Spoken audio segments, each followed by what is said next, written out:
Hello everybody and welcome to my review of the 1960 French New Wave classic Breathless, directed by Jean-Luc Godard and starring Jean-Paul Belmondo and Jean Seberg.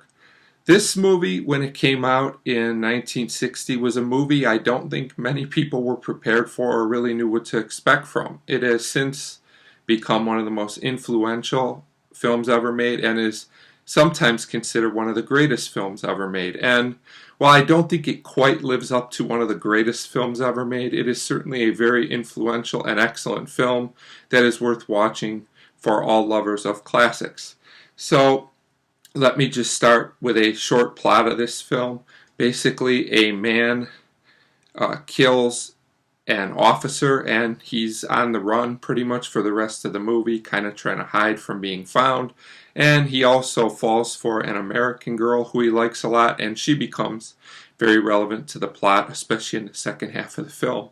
And that's pretty much it. It's a very simple type plot, but that's not to take away from this film. This is a very unique film that has its own type of atmosphere that allows and really gives us time to get insight into both lead characters and a lot of reflection at all based on the way the story is written and told.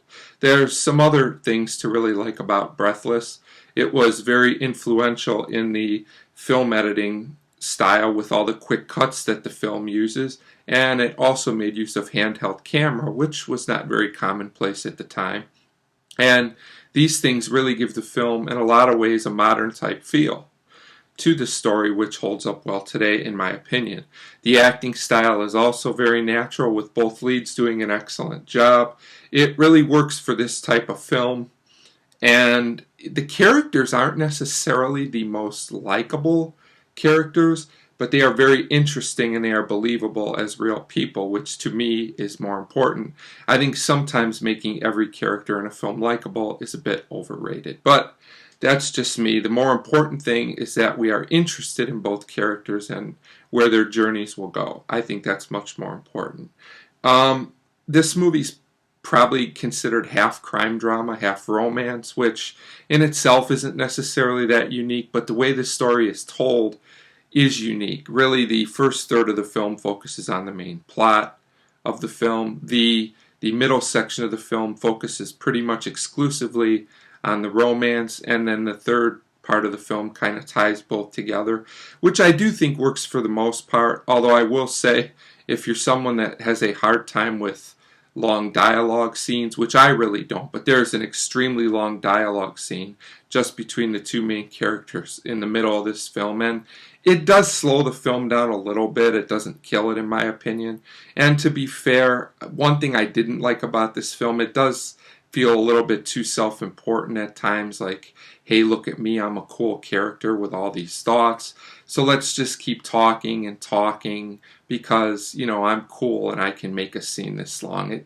It does feel a little bit that way in the middle of the film. It doesn't kill the film, but it's a little bit pretentious in some ways. That's really my only complaint with this film, which does come back on strong at the end. I really like about the last 15 minutes of the film. The ending is very unique, but it works so well in the context of the film. And it's definitely a movie I recommend. If you are into watching world cinema, it is a very important film in world cinema history. And it's a film that really just allows you to reflect. The way the dialogue is written, it's almost more like two people talking than it is like actual movie dialogue, if that makes sense. It's more like if you would go just out on a street or into somebody's house and hear people conversing. It's more like random thoughts than it really is plot points. It's a very unique style that you kind of just have to watch and get used to. It goes along very well with the French New Wave style of filmmaking. I'm saying that in a complimentary fashion. So overall, Breathless is a film that you definitely should check out. I recommend it. I give it a 4 out of 5. I don't think it quite hits the greatness level for the reasons I said, but it's a very unique film worth watching. So 4 out of 5 for Breathless, and as always, you can leave comments below. Tell me if I'm right, if I'm wrong, and what you think of the film, and as always, thanks for watching.